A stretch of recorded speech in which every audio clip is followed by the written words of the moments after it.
আগামীর বাংলাদেশ ইসলামের বাংলাদেশ। দেখেন, এই বাংলাদেশটা একদিনে গড়ে ওঠে নাই। এই বাংলাদেশটা গড়ে ওঠার পিছনে একটা জিনিসের সবচেয়ে বেশি বড় অবদান, আর সেই জিনিসটার নামই হলো ইসলাম। ইসলাম বাদ দিলে বাংলাদেশ থাকে না। বলবেন কিভাবে? ইসলাম বাদ দিলে বাংলাদেশ থাকে না কিভাবে? এটা আমার শুধু মুখের জোরের কথা না, এটা হলো ইতিহাসের কথা। ইসলাম বাদ দিলে বাংলাদেশ থাকে না, বাংলাদেশ হয়ও না। বাংলাদেশটা হয়েছে কিভাবে? বাংলাদেশটা হয়েছে, এই বাংলাদেশটা হওয়ার আগে এই বাংলাদেশের আরো দুইটা নাম ছিল। প্রথমে বাংলাদেশ হওয়ার আগে এটার নাম ছিল পূর্ব পাকিস্তান। কি নাম ছিল? এখন যেটা বাংলাদেশ, এক সময় এটার নাম ছিল পূর্ব পাকিস্তান। পূর্ব পাকিস্তানের আগে এটার নাম ছিল পূর্ববঙ্গ। কি নাম ছিল? পূর্ববঙ্গ। তাহলে পূর্ববঙ্গ নাম ছিল কেন আর পূর্ব পাকিস্তান নাম ছিল কেন? কারণ একটাই, এই দেশটাকে, বাংলাদেশটাকে পূর্ববঙ্গ এই জন্য বলা হতো যে আরেকটা বঙ্গ ছিল, সেই বঙ্গের নাম হলো পশ্চিমবঙ্গ। বাংলাদেশকে পূর্ব পাকিস্তান বলা হতো কেন? কারণ আরেকটা পাকিস্তান ছিল, সেই পাকিস্তানটাকে বলা হতো পশ্চিম পাকিস্তান। তাহলে বাংলাদেশ এক সময় পূর্ববঙ্গ ছিল, তারপরে এটা পূর্ব পাকিস্তান হয়েছে, তারপরে এটা বাংলাদেশ হয়েছে। তাহলে পূর্ববঙ্গ কেন ছিল, কখন ছিল? আমাদের এই দেশটা পূর্ববঙ্গ ছিল ব্রিটিশ আমলে। ব্রিটিশ আমলে পশ্চিমবঙ্গের যারা ছিল তারা ছিল এলিট। এলিট বুঝেন না?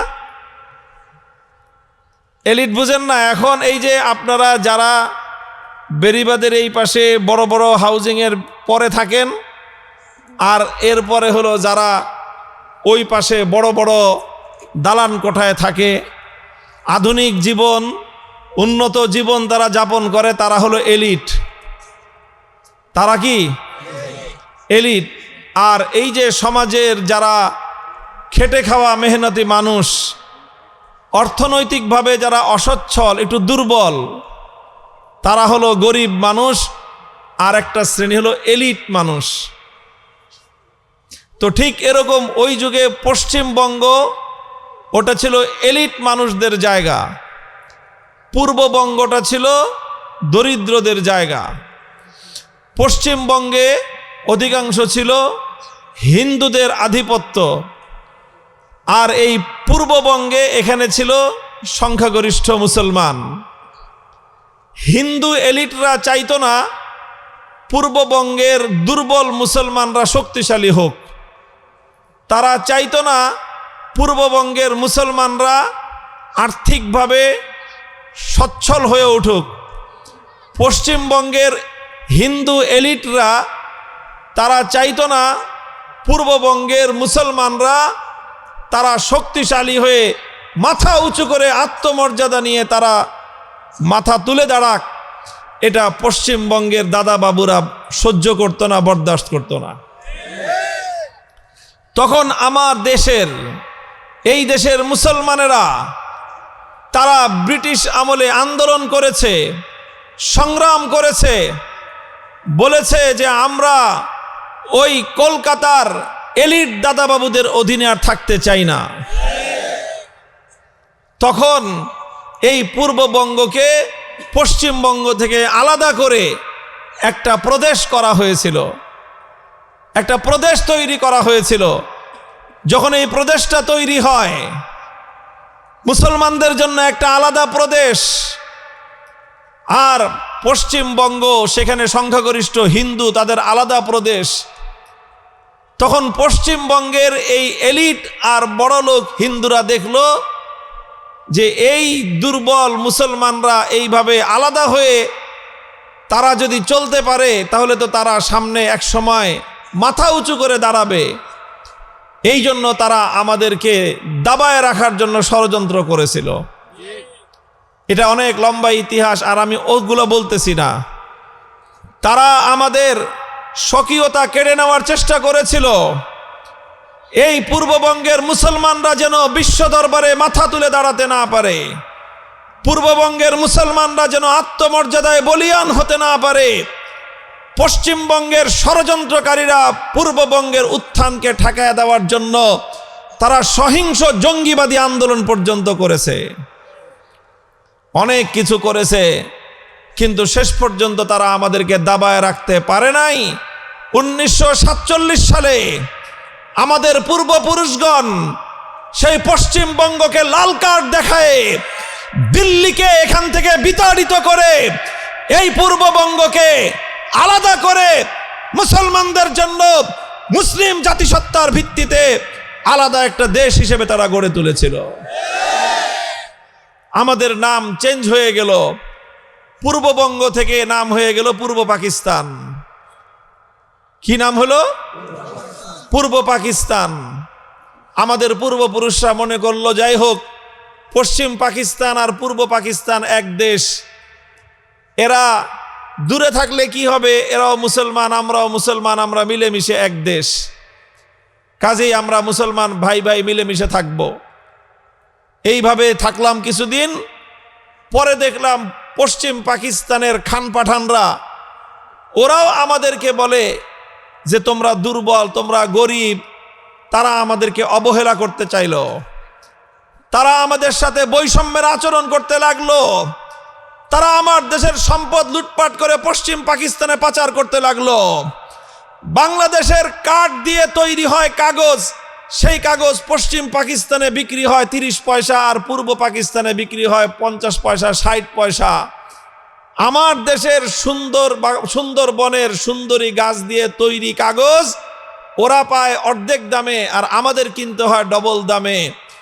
এই রকম প্রত্যেকটা ক্ষেত্রে যখন বৈষম্য করতে শুরু করলো, 1971-এর মুক্তিযুদ্ধের মধ্য দিয়ে জুলুমের বিরুদ্ধে, শোষণের বিরুদ্ধে পশ্চিম পাকিস্তানি খান পাঠানদেরকে বীর বাঙালি মুক্তিযোদ্ধারা ঝাঁটাপিটা করে বিদায় করে দিয়েছে। তাদেরকে ঝাঁটাপেটা করে বিদায় করার পরে পূর্ব পাকিস্তানের নাম পরিবর্তন হয়ে এটা হয়েছে স্বাধীন সার্বভৌম বাংলাদেশ। এই বাংলাদেশটা চলল। এবার আমরা মনে করলাম যে এখন তো পশ্চিমবঙ্গের হিন্দু দাদা বাবুরাও নাই, এখন তো পশ্চিম পাকিস্তানের খান পাঠানরাও নাই, এখন আমরা সুখে শান্তিতে সমৃদ্ধিতে আমরা আমাদের জীবন যাপন করব। আমাদের মধ্যে আর কোনো বৈষম্য থাকবে না, আমাদের উপর আর কেউ জুলুম নির্যাতন চালাবে না। এটা ছিল বাংলাদেশের মানুষের স্বপ্ন। কিন্তু দুর্ভাগ্যজনকভাবে 54 বছর পর্যন্ত আমরা দেখেছি আমাদের এই দেশ থেকে কিছু মানুষ তারা রাজনৈতিক নেতা হয়ে ওঠে, আর সারা দেশের সাধারণ মানুষকে তারা তাদের চাকর মনে করে। এই রাজনৈতিক দুর্বৃত্ত নেতৃবৃন্দ রাজনৈতিক নেতৃত্বের নামে গোটা দেশের সাধারণ মানুষকে তারা নিজেদের চাকর বাকরে পরিণত করে। যেই আচরণ করত আমাদের সাথে ব্রিটিশের লাল বেনিয়ারা, যেই আচরণ করত আমাদের সাথে পশ্চিমবঙ্গের দাদা বাবুরা, যেই আচরণ করত আমাদের সাথে পশ্চিম পাকিস্তানের খান পাঠানরা, 54 বছর পর্যন্ত স্বাধীন বাংলার মাটিতে, এই মাটি থেকে জন্ম নেওয়া একদল স্বৈরাচারী জালিম অত্যাচারী শাসক বর্গ বাংলার 18 কোটি মানুষের সঙ্গে গাদ্দারি আর বিশ্বাসঘাতকতা করেছে।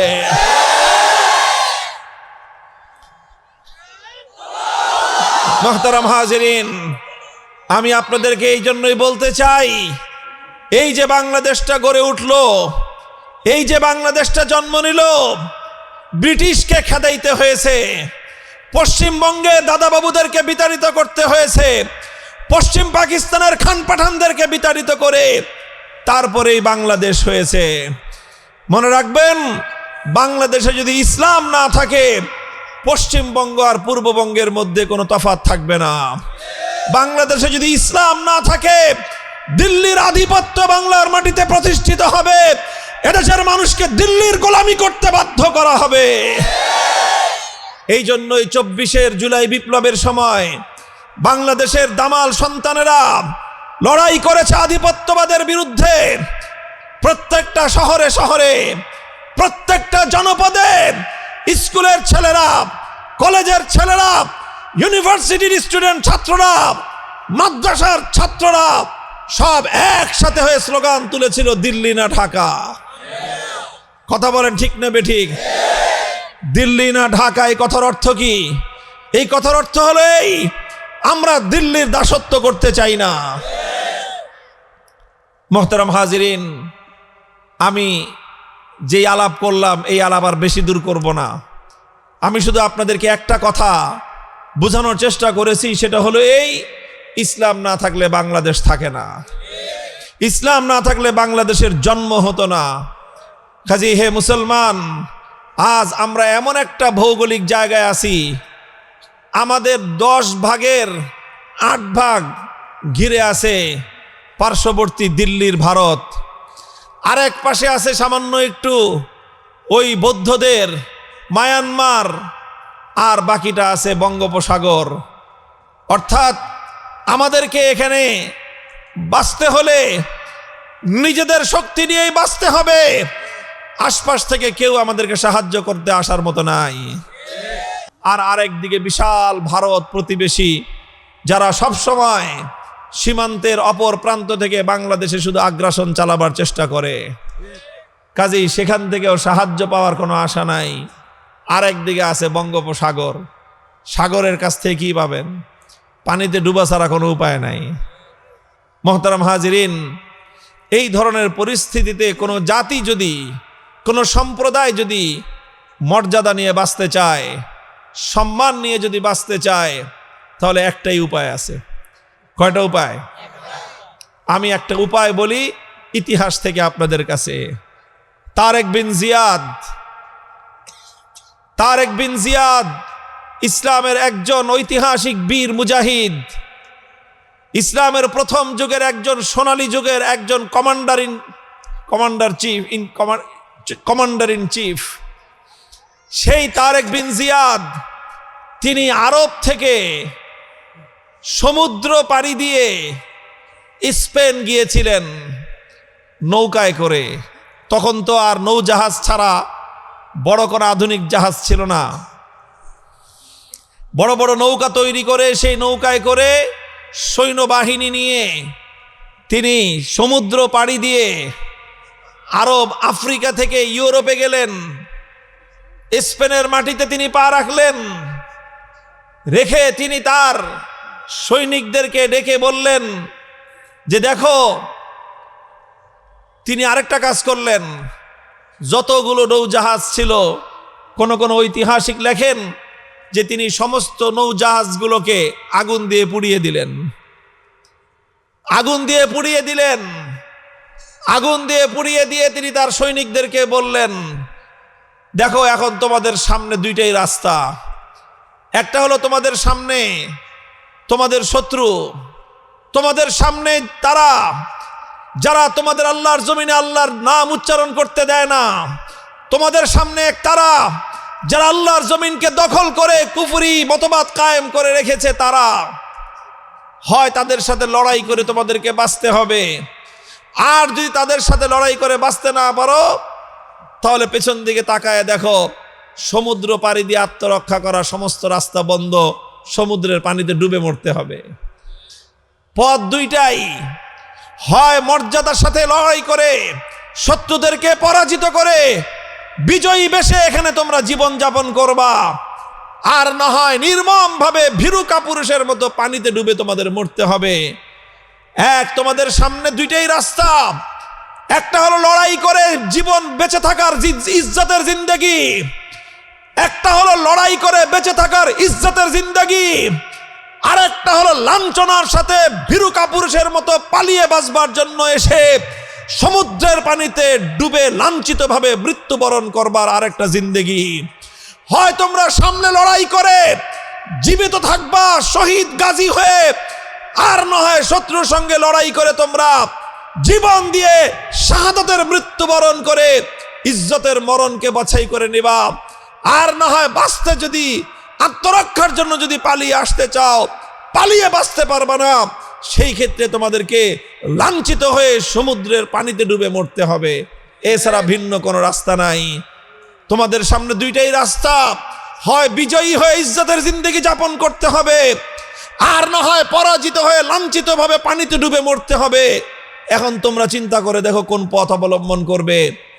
তারেক বিন জিয়াদের সৈনিকেরা, মুসলমানদের সৈনিকেরা বলেছিল, লাঞ্ছিত হয়ে পানিতে ডুবে চুবিয়ে চুবিয়ে পানিতে নির্মম ভাবে লাঞ্ছনার মৃত্যুর চেয়ে যুদ্ধের রণাঙ্গনে লড়াই করে শহীদ অথবা গাজী হয়ে ইজ্জতের জীবন যাপন করাটাই আমাদের কাছে শ্রেষ্ঠ বলে আমরা বিবেচনা করি।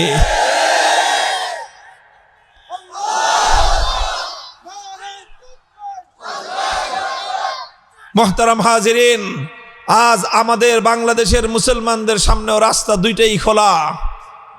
এক, হয় তোমাদেরকে এবং আমাদেরকে আগ্রাসী শক্তির কাছে লাঞ্ছিত হয়ে বঙ্গোপসাগরে ডুবে মরতে হবে, আর না হয় ঈমান নিয়ে, দেশের স্বাধীনতা নিয়ে, জাতির আত্মমর্যাদা গৌরব নিয়ে মাথা উঁচু করে লড়াই করে বাঁচতে হবে।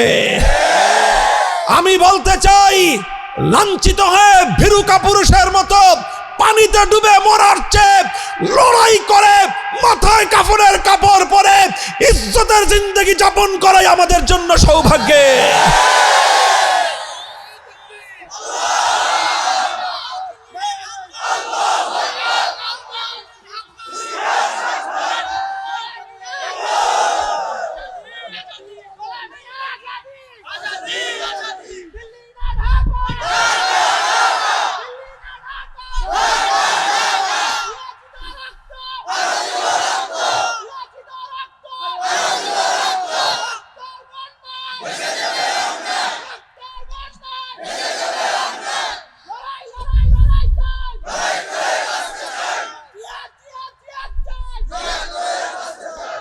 মুহতারাম হাজিরিন, বলবেন হুজুর লড়াই করব কি দিয়ে, আমাদের কাছে তো যুদ্ধের কিছু নাই। মুহতারাম হাজিরিন, আমাদের কাছে আল্লাহ পাক রব্বুল আলামিন লড়াই করার সবচেয়ে বড় হাতিয়ার আমাদেরকে দিয়ে দিয়েছেন।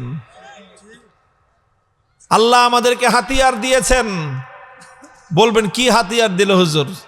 আমাদের কাছে তো রাইফেল নাই, বন্দুক নাই, কোনো অস্ত্র শস্ত্র নাই। না, আছে, তবে আমাদের খবর নাই। আল্লাহ আমাদেরকে লড়াই করার হাতিয়ার দিয়েছেন। আমি আপনাদের সামনে কোরআনের সেই আয়াত তেলাওয়াত করেছি, যে আয়াতের মধ্যে আল্লাহ পাক রব্বুল আলামিন ইমানদারদেরকে বেঈমানদের বিরুদ্ধে লড়াই করার হাতিয়ার আল্লাহ আমাদেরকে তুলে দিয়েছেন। ইয়া আইয়ুহাল্লাযীনা আমানুস্তাঈনু বিস-সাবরি ওয়াস-সালাহ ইন্নাল্লাহা মা'আস-সাবিরিন। আল্লাহ পাক রব্বুল আলামিন আমাদেরকে একটা অপরাজেয় শক্তির সন্ধান দিয়েছেন। অপরাজেয় মানে বুঝেন, যেটাকে দুনিয়ার কেউ পরাজিত করতে পারে না। আমাদের কাছে এমন একটা শক্তি আছে, যেই শক্তিকে দুনিয়ার কোনো শক্তি পরাজিত করতে পারে না। এমন শক্তি আমাদের কাছে আছে যে দুনিয়ার কোনো শক্তি আমাদের সেই শক্তির সামনে টিকতে পারবে না। দুনিয়ার কোনো শক্তি আমাদের সেই শক্তিকে পরাজিত করতে পারবে না। কিন্তু বলবেন হুজুর, তাহলে তো আমরা আজকে আমাদের এই করুণ দশা কেন? দুনিয়ার সব শক্তি তো আমাদেরকে পরাজিত করে রেখেছে, আমরা তাদের সাথে পারি না কেন? ভাই, না পারার কারণ হলো আমাদের কাছে যে শক্তি আছে সেই শক্তি আমরা ব্যবহার করতে জানি না। বুঝেন না এই কথা? মনে করেন আপনার কাছে একটা রাইফেল আছে, একটা রাইফেল আছে। আচ্ছা বলেন তো, একটা মানুষের কাছে যদি একটা রাইফেল থাকে আর আরেক দিকে যদি 10টা মানুষ থাকে খালি হাতে, এই দুই গ্রুপের মধ্যে বেশি শক্তিশালী কে? রাইফেলওয়ালা। রাইফেলের যদি খালি মাত্র একটা ট্রিগারে চাপ দেয়, টাট টাট টাট টাট টাট টাট করে 10টা গুলি বের হইব, 10টা মানুষ শেষ। কথা বলেন ঠিক না বেঠিক? আর এই 10টা মানুষ খালি হাতে যদি একটা মানুষকে মারতেও চায়, তাও তো কিলে গুতে মারতে মারতেই তো বহু সময় যাবো। কথা বলেন ঠিক না বে ঠিক? আর যার হাতে রাইফেল আছে 10 টাকা 100 1000 মানুষ তার ধারে কাছে ভিড়ার সাহস পাইব? তাহলে একটা মানুষের কাছে যদি রাইফেল থাকে সে 10টা মানুষের চেয়ে বেশি শক্তিশালী, কিন্তু কথা হলো তার তো রাইফেল চালাইতে জানতে হবে। আর সে যদি রাইফেল চালাইতেই না জানে, সে রাইফেল চালাইতে জানে না, আর তার শত্রু এই কথা টের পেয়ে গেছে যে ওর কাছে রাইফেল আছে ঠিক, কিন্তু রাইফেল চালাইতে জানে না, ও শত্রুর দিকে রাইফেল তাক করছে, শত্রু তাকায় দেখে যে রাইফেলের বাট শত্রুর দিকে আর রাইফেলের নল নিজের বুকের দিকে। তো বলেন শত্রু বুঝে ফেলবে না যে ওর হাতে রাইফেল থাকলে কি হবে? ও বোকা, ও রাইফেল চালাইতে জানে না, বুঝবে না? বুঝে তখন কি করবে? আইসা ওর হাত থেকে রাইফেল কাইরা নিয়া ওই রাইফেল দিয়ে পিটায় ওরা মেরে থিয়ে যাবে। এখানে সমস্যাটা কোথায়? এখানে কি এই লোকের কাছে শক্তি নাই? বলেন শক্তি আছে না নাই? তার কাছে তো রাইফেল আছে, একটা রাইফেল দিয়ে 2 4 10 জন 50 জনকে তো শেষ করে দেওয়া কোনো ব্যাপার ছিল না তার জন্য। কিন্তু সে শক্তি ঠিক আছে, সব আছে, কিন্তু সে শক্তির ব্যবহার করতে জানে না। তো শক্তি যদি থাকে আর শক্তির ব্যবহার করতে যদি কেউ না জানে, তাহলে হাজার শক্তি থেকেও কোনো লাভ নাই। আজ আমাদের অবস্থা হয়েছে সেটাই। আমাদের কাছে আল্লাহ পাক অপরাজেয় শক্তি দিয়েছেন, কিন্তু আমরা সেই শক্তি ব্যবহার করতে জানি না বলে শক্তি থাকা সত্ত্বেও আজকে আমরা দুর্বল, শক্তি থাকা সত্ত্বেও আজকে আমরা নির্যাতিত, শক্তি থাকা সত্ত্বেও আজকে আমরা পরাজিত। কেমন শক্তি? আমি একটা গল্প বলি অনেক সময় মাহফিলের মধ্যে। দেখেন এক লোক একটা জঙ্গলে গেছে কাঠুরিয়া কাঠ কাটতে। তো জঙ্গল থেকে ফেরার সময় সে দেখে যে জঙ্গলের এক জায়গায় একটা বাচ্চা বাঘ পড়ে আছে, ছোট বাঘ। বাঘিনী হয়তো কোথাও গেছে শিকার টিকার করতে, ওই বাঘের বাচ্চাটা বাঘিনী থেকে তার মায়ের থেকে আলাদা হয়ে গেছে। এখন কাঠুরিয়া বাঘের বাচ্চা পাইছে, ছোট বাচ্চা, শখ করে এটাকে কোলে করে বাড়িতে নিয়ে আসছে। এখন বাঘের বাচ্চা তো বাড়িতে আনছে, কিন্তু বাঘের বাচ্চাকে খাওয়াইবে কি, পালবে কেমনে? এখন চিন্তা করতেছে যে বাঘের বাচ্চাকে পালা যায় কেমনে? এটা ছোট বাচ্চা, মায়ের সাথে থাকে, মায়ের দুধ খায়। এখন হঠাৎ তার মাথায় একটা বুদ্ধি আসলো যে আমার কাছে তো এই বাঘের বাচ্চার মা নাই, কিন্তু আমার ঘরে তো ছাগলের বাচ্চার মা আছে। কি আছে? কারণ ছাগল বিয়েছে, ছাগল আছে 2-3টা বাচ্চা। তো চিন্তা করলো দেখি তো এই বাঘের বাচ্চারে নিয়ে ছাগলের দুধ খায় কিনা। তো সে বাঘের বাচ্চাটার মুখ নিয়ে ছাগলের ওলানের মধ্যে লাগাই দিছে। তো ওলানে লাগাইতেই ওর মুখের মধ্যে ছাগলের ওলান থেকে দুধ আসছে। এখন বাঘের বাচ্চা তো দুধ খাওয়া শুরু করছে। ওর হলো পেটে ক্ষুধা, খাওয়ান দরকার। এটা কি বাঘের দুধ না ছাগলের দুধ, এটা ওর জানার দরকার আছে? কি বলেন? তো ছাগলের দুধ খাওয়া শুরু করছে। ছাগলের দুধ খেয়ে মোটামুটি ভালোই। লোকটা দেখলো যে যাক, তো একটা ব্যবস্থা হইলো যে বাঘের বাচ্চা ছাগলের দুধ খায়। এখন এইভাবে দিন যায়, রাত কাটে। ছাগলের বাচ্চার সাথেই রাত্রে ঘুমায়, ছাগলের বাচ্চার সাথেই দিনের বেলায় ঘোরাফেরা করে, ওই ছাগলের বাচ্চার সাথেই ছাগলের দুধ খায়। এইভাবে দিন গড়ায়, মাস গড়ায়া বেশ অনেক দিন চলে গেছে। কয়েক মাস যাওয়ার পরে ছাগলের বাচ্চাও বড় হয়েছে, বাঘের বাচ্চাও বড় হয়েছে। তো ছাগলের বাচ্চা একটু বড় হইলেই তো ছাগলের বাচ্চার মাথায় শিং গজায়, গজায় না? ছাগলের বাচ্চার মাথায় যখন শিং গজায়, তখন দেখবেন নতুন নতুন শিং গজাইলে ছাগলের বাচ্চার একটা প্রবণতা তৈরি হয়, খালি গুতাগুতি করে, ত্রিং বিরিং বেশি করে, যার তার সাথে গিয়ে গুতাগুতি লাগে। নিজেরা গুতাগুতি করে, কুত্তা পাইলে কুত্তার সাথে গুতাগুতি লাগে, বেড়ার সাথে গুতাগুতি লাগে, গাছের সাথে গুতাগুতি করে। এটা হলো ছাগলের বাচ্চার স্বভাব।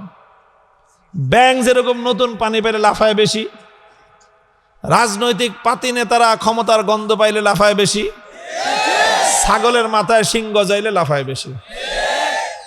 কুনা ব্যাঙ, রাজনীতির পাতি নেতা, ছাগলের বাচ্চা, তিনটার একই চরিত্র।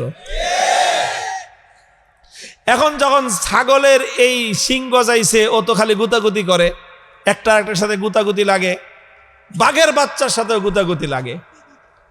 এখন বলেন বাঘের বাচ্চার মাথায় তার শিং গজায় না, বরং বাঘের বাচ্চার মাথাটা একটু তুলতুলে নরম নরম।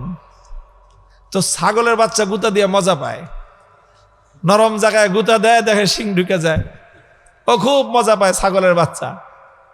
এখন বাঘের বাচ্চাও ছাগলের বাচ্চারে দেখা ও গুতা দিতে আসে, ও গুতা দিয়ে উল্টা ব্যথা পায়, কারণ ওর মাথায় তো কি নাই, শিং নাই। এখন বাঘের বাচ্চা খালি কান্দে আর আল্লাহর কাছে দোয়া করে যে আল্লাহ তুমি আমার দুটো শিং দাও। কি দাও? আচ্ছা আপনারা বলেন তো, বাঘের বাচ্চা কতদিন দোয়া করলে আল্লাহ শিং দিবে ওর মাথায়? ভাই বাঘের বাচ্চা যদি কিয়ামত পর্যন্ত দোয়া করে, আর আমাকে বড় বড় হুজুরদেরকে দিয়ে যদি খতম পড়ায়, মিলাদ শরীফ পড়ায়, দোয়া করায় যে হুজুর দোয়া করে দেন আমি বাঘের বাচ্চা, আমার মাথায় তো শিং নাই, আল্লাহ যেন দুটো শিং দেয়, আল্লাহ দিবে শিং? আরে ভাই বাঘের বাচ্চার মাথায় কি শিং হবে নাকি? কিন্তু বাঘের বাচ্চা তো বুঝে না, ও মনে করতেছে শিংয়ের মধ্যেই সব শক্তি। ছাগলের মাথায় যেহেতু শিং আছে এই জন্য ছাগল শক্তিশালী, আমার মাথায় যেহেতু শিং নাই এই জন্য আমি দুর্বল, এটাও ভাবে। এইভাবেই ওর দিন কাটে খুব দুঃখে যে মাথায় কি নাই, শিং নাই। তোর ছাগলের বাচ্চারা খুব মজায় ওরে নিয়ে, মানে ওরে নিয়ে খেলে, ওরে পাইছে একটা বোকা, যেরকম নাদুস নুদুস বড় সড় শরীর, মাথায় নাই শিং, মারে গুতার কান্দেও। একদিন মাঠের মধ্যে এরকম ছাগল চড়তেছে, সব ছাগলের পাল মিলে এই বাঘের বাচ্চাটারে নিয়ে তামাশা করতেছে। একজনে মাথার মধ্যে গুতা মারে, ও কান্দে, পিছন দিক থেকে লেজের মধ্যে পাছার মধ্যে আরেকজনে গুতা মারে, ও আবার ঘুরে দাঁড়ায়, পিঠের মধ্যে আরেকটা ছাগলে গুতা মারে।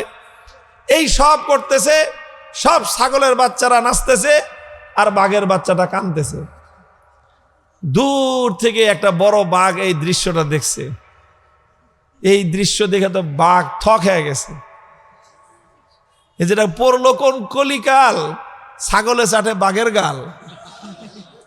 হ্যাঁ, এমন দিন আসলো যে ছাগলের বাচ্চার গুতা খেয়ে বাঘে কাঁদতেছে, কন এটা দেখে সহ্য হয় বাঘের? তো বড় বাঘটা সামনে আসছে ঘটনাটা দেখার জন্য। এটা কিরকম কাহিনী, ছাগলের এরকম সাহস যে বাঘের বাচ্চা নিয়ে তামসা করতেছে। তো এই আস্তে আস্তে বড় বাঘটা সামনে আসছে, আইসা দিছে একটা গর্জন। বাঘের গর্জন শুনছেন কোথায়? ভাই চিড়িয়াখানায় যেই বাঘের গর্জন শোনা যায় এটা তো মরা বাঘ। এটা মরা বাঘ না? বলবেন যে মরা কেউ তাজাই তো। আরে ভাই তাজা মানে কিরকম? এটার মধ্যে তো খাঁচার মধ্যে বন্দি করে রাখছে, এটারে খাঁচার মধ্যে বন্দি করে রাখছে, খাওয়ায় কি ওরে? ও জঙ্গলে থাকলে রয়্যাল বেঙ্গল টাইগার খাইতো কি? সকালবেলা একটা হরিণ, দুপুরবেলা একটা মহিষ, রাত্রে বেলায় একটা এরকম ছাগল বা গরু একটা কিছু ধরে খায়। সকালের ব্রেকফাস্ট হয় হরিণ দিয়া, দুপুরের লাঞ্চ আর মহিষ দিয়া, খাসি দিয়া বা গরু দিয়া, আর রাত্রের ডিনার হয় আর একটা ছাগল গরু একটা বড় কিছু দিয়ে। সেই বাঘরে দৈরাই না খাঁচার মধ্যে বসছে, ওর জন্য সরকারের পক্ষ থেকে বরাদ্দ আছে ডেলি মনে করেন 20 কেজি গোশত। তো 20 কেজি গোশত যদি সরকারি বরাদ্দ হয়, আচ্ছা বলেন আপনাদের জন্য যদি সরকার প্রতি মাসে 10 কেজি করে গম বরাদ্দ দেয়, আপনারা কয় কেজি করে পাইবেন বলে আশাবাদ? বলেন পাইবেন কিছু? আপনাদেরকে যে ফ্যামিলি কার্ড যদি কেউ দেয় দিবে, আপনাদেরকে মনে করে রেশনের কার্ড দিল, ওই সরকার তো দিবে কার্ড, আপনি পাইবেন কয়শো টাকা এই দেশে? আচ্ছা বলেন তো আপনার বুকে হাত দিয়ে কত পার্সেন্ট মানুষ সরকারি অফিস আদালতে গিয়ে ঘুষ ছাড়া, কোনো টাকা পয়সা দেওয়া ছাড়া মাগনায় সরকারি সার্ভিস পান? কত পার্সেন্ট মানুষ পান আছেন বলেন, হাত উঠে দেন। মানুষ না খেয়ে মরে, তারপরে তো মানুষের গম খেয়ে ফেলায়। ব্রিজ কালভার্ট বানাবে, রডের বদলে বাঁশ দিয়ে বসে থাকে। তাইলে এই যদি হয় মানুষের সাথে আচরণ, চিড়িয়াখানার বাঘের সাথে কি করে ওরা? আর বাঘে তার কইতেও পারে না যে তুই আমার গোশত মেরে খাইছস। ওই 20 কেজি গোশতে 10 কেজি আগেই যায় গিয়ে চিড়িয়াখানার বাইরেই, ভিতরে যা পাঠায় ওখান থেকে স্টাফ মিস্টাফ যা আছে ওরা গরুর মাংস কিছু, আপনার বুনা করে খায় আর সাল পাকলা কিছু দেয় বাঘেরে খায়, ওই আর কি। তো এই খায়া খুয়ে সারাদিন চিত্তে শুয়েই থাকে। এরপরে এই বাঘরে যদি কেউ খোসা মারেন তাহলে দেখেন বাঘের তাকাইলে আপনার কলজে পানি শুকিয়ে যাবে। এরপরে মাঝে মাঝে ও একটু একটু নিঃশ্বাস ছাড়ে, গর্জন দিবে কি, এই মরা বাঘ আটকানো বাঘের বুকের থেকে গর্জন আর হুঙ্কার বের হয়। এরপরে সামান্য একটু আওয়াজ যখন করে গোটা চিড়িয়াখানা থরথর করে কেঁপে উঠে, সমস্ত পোলাপান দৌড় দেয় যে বাঘ গর্জন দিতেছে দেখার জন্য। এই যদি হয় মরা বাঘের গর্জন, তো জঙ্গলের আসল বাঘের গর্জনটা কেমন হয়? একেবারে জমিন থেকে আসমান পর্যন্ত থরথর করে কাঁপতে শুরু করে, পাহাড় পর্যন্ত কেঁপে উঠে বাঘের গর্জনে। তো বাঘটা যখন এরকম গর্জন দিছে, ছাগলের কি অবস্থা করেন? এই বাঘের এক গর্জন শুনে সব ছাগল যে যেদিকে পারে প্রাণপণ খালি দৌড়াজও দৌড়ায়, কাইলো দৌড়ায়, দৌড়াইতেই আছে। সমস্ত ছাগল বাঘের গর্জনে হুঙ্কারে ময়দান খালি করে সব পলাইছে। ছাগলেও দৌড়ায়, ছাগলের বাচ্চাও দৌড়ায়, সাথে সাথে বাঘের বাচ্চাও দৌড়ায়। বড় বাঘটা পিছন থেকে দৌড়ায় আসছে। আজকে কিন্তু ও কোনো ছাগল শিকার করতে আসে নাই, আজকে আসছে ও বাঘের বাচ্চাটার কাহিনী বুঝার জন্য, যে ঘটনাটা কি, বাঘের বাচ্চারে নিয়ে ছাগলে খেলে কেন। ও পিছন থেকে খাবা মেয়েরা বাঘের বাচ্চাটারে ধরছে, দেখে যার বুক কাঁপতেছে, কিরে তুই দৌড়াস কেন? বাঘের বাচ্চারে জিজ্ঞাসা করে বড় বাঘ, তুই দৌড়াস কেন? কয় এই যে ছাগলে দৌড়াই, যেন আমিও দৌড়াই। মানে হলো ছাগলের সাথে থাকতে থাকতে ওর চরিত্রটা হয়েছে কার মতো? এই সঙ্গ দোষে রঙ্গ ধরে। সঙ্গ দোষে তুমি ছাগলের সাথে থাকলা, তুমি বাঘের বাচ্চা হইলে কি হবে? তোমার চরিত্র হবে ছাগলের মতো। কুত্তার বাচ্চার সাথে থাকলে ছাগলের বাচ্চা হইলে কি হবে? ওটা হবে কুত্তার বাচ্চার চরিত্র। বাঘের বাচ্চা কুত্তার বাচ্চা থাকলে, সাথে থাকলে ওটার চরিত্র হয় কুত্তার বাচ্চার মতো। বাঘের বাচ্চা ছাগলের সাথে থাকতে থাকতে ওর চরিত্র স্বভাব সব কিছু হয়ে গেছে ছাগলের মতো। ও এখন চিৎকার আর হুঙ্কার শুনে থরথর করে কাঁপতেছে। বাঘের বাচ্চা কয় যে তুই কাঁপস কেন, তুই দৌড়াস কেন? কয় ওর যেই আওয়াজ তুমি করছো, এই আওয়াজ শুনে না বুক কাঁপতেছে, আমার তো শ্বাস বন্ধ হয়ে আসতেছে, এত জোরে আবার আওয়াজ করে। বাঘে বুঝতে পারছে কাহিনীটা কি, যে ওই বাঘের বাচ্চা কোনোদিন বাঘের গর্জনই শুনে নাই। ও ধরে ফেলছে ঘটনাটা কোথায়, কেন এই বাঘের বাচ্চারে নিয়ে ছাগলের তামাশা করতে পারে, কারণটা কি? কারণ একটাই ধরে ফেলছে, ওই বাঘের বাচ্চা নিজে নিজেরে চিনে না। ও যে কি জিনিস ও নিজে জানে না, ও আত্মপরিচয় জানে না। ও দোয়া করতেছে আল্লাহর কাছে যে আল্লাহ আমার মাথায় দুটো শিং দাও। আরে বলদ জানি কথাকার, আরে ছাগলের শক্তি ওর শিংয়ের মধ্যে, বাঘের শক্তি কি ওর শিংয়ের মধ্যে থাকে? বাঘের শক্তি থাকে ওর পাঞ্জার মধ্যে, বাঘের শক্তি থাকে ওর নখের মধ্যে, ওর দাঁতের মধ্যে। বাঘ যদি খাবলা মেরে কাউরে ধরছে, কামড় দিতে হবে না, খালি দুই হাত দিয়ে পাঞ্জা মেরে ধরলে বাঘের পাঞ্জা থেকে মুক্তি পাওয়া, বাঘের পাঞ্জা থেকে ছাড়া পাওয়া কঠিন আছে। এই জন্য বিগত দিনে একজনে কইছিল, বাঘে ধরলে ছাড় পাওয়া যায়, কিন্তু অমুক নেত্রী ধরলে ছাড়ে না। পরে বাংলাদেশের মানুষ নেত্রীরে দেখায় দিছে যে নেত্রী ধরলেও ছাড়া পাওয়া যায়, বাঙালি যেদিন ধরে সেদিন তোমার দুপুরের খানা খাওয়ারও সময় হয় না। কথা বলেন ঠিক কিনা? তো বাঘটা বুঝছে যে এই বাঘের বাচ্চার আসলে সমস্যা কোথায়। ও নিজেরে চিনে না, নিজের আত্মপরিচয় জানে না। ও আল্লাহর কাছে দোয়া করতেছে, আল্লাহ তুমি আমার দুইটা শিং দাও, তাহলে আমি শিং দিয়ে ছাগলেরটাকে গুতাগুতি করুম। বলদ জানে কথা কারো জানে না যে বাঘের শক্তি তো শিংয়ের মধ্যে না, বাঘের শক্তি অন্য কোথাও। সব শক্তি ওর মধ্যে আছে, কিন্তু শক্তি ব্যবহার করার কৌশল ওর জানা নাই। এই জন্য আর কিছু করতে হবে না, ওরে ভিন্ন কোনো ট্রেনিং দেওয়ার দরকার নাই। একটা জিনিস শুধু ওর প্রয়োজন, সেটা হলো ওর আত্মপরিচয় ওকে জানায় দেওয়া দরকার। ওরে ধরে নিয়ে গেছে একটা পুকুরের ঘাটলায়। পুকুরের ঘাটলায় নিয়ে যায় বড় ভাই কয় যা পুকুরের থেকে পানি খেয়ে আয়। এখন তো পুকুরের পানিতে নামে না, থাকছে সারা জীবন কি এর সাথে? ওর চরিত্র হচ্ছে ছাগলের মতো। ছাগল তো সহজে পুকুরে ঘাটলায় নামে না, গলায় রশি বাইন্দা টানবেন ওর গলা ছিঁড়ে যাবো গিয়া, কিন্তু ছাগল নামে না পুকুরের পানিতে। ওর হয়েছে এই চরিত্র। কিন্তু বাঘের আজকে পেদানি খেয়ে নামছে কোন রকম ভয়ে ভয়ে পুকুরের ঘাটলায় পানি খাইতে নামছে। পুকুরের ঘাটলায় যখনই পানি খাইতে নামছে, পুকুরের পানির মধ্যে মুখ দিছে, দেখেই তো আটকে উঠছে, ভয় পেয়ে গেছে। বাপরে, ভয়ঙ্কর একটা প্রাণী দেখা যায় পানির মধ্যে। পরে ভালো করে দেখে যে ও মুখটা কাছে নিলে পানির মুখটা কাছে আসে, ও দূরে নিলে পানির মুখটা দূরে চলে যায়। পরে অনেকক্ষণ ছেড়ে, আরে এটা আমারই চেহারা, এটা আমার চেহারার মতো দেখা যায়। ভালো করে তাকে দেখি, ওরে বাপরে বাপ, আমি তো ভয়ঙ্কর জিনিস। ও নিজেকে পুকুরের স্বচ্ছ টলটলে পানির মধ্যে নিজের চেহারা দেখার পরে ওর ভাবসাব বদলে গেছে। পানি পুনি খায় এখন যখন বুক ফুলে আইতেছে, ডরায় না। বড় বাঘটা বুঝতে পারছে যে কাম হয়ে গেছে। ওরে জিগা কিছু দেখছস? হ্যাঁ ওস্তাদ দেখছি। এখন সাহস নিয়ে কথা কয়, কি দেখছস? ওস্তাদ নিজের চেহারাটা দেখলাম।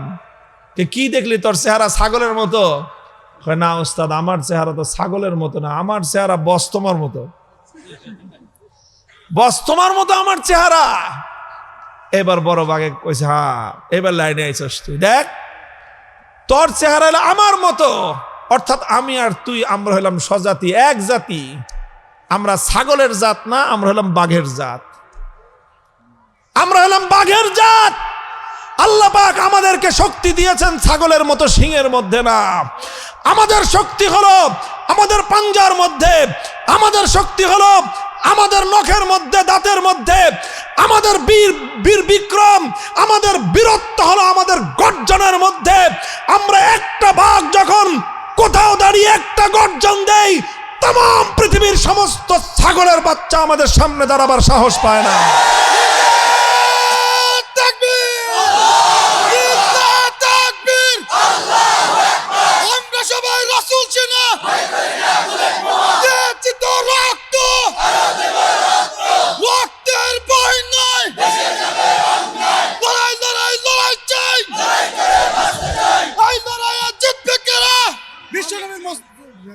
মোহতারাম হাজিরিন, পরিষ্কার কথা এটাই, এটাই পরিষ্কার কথা, এটাই আসল রহস্য।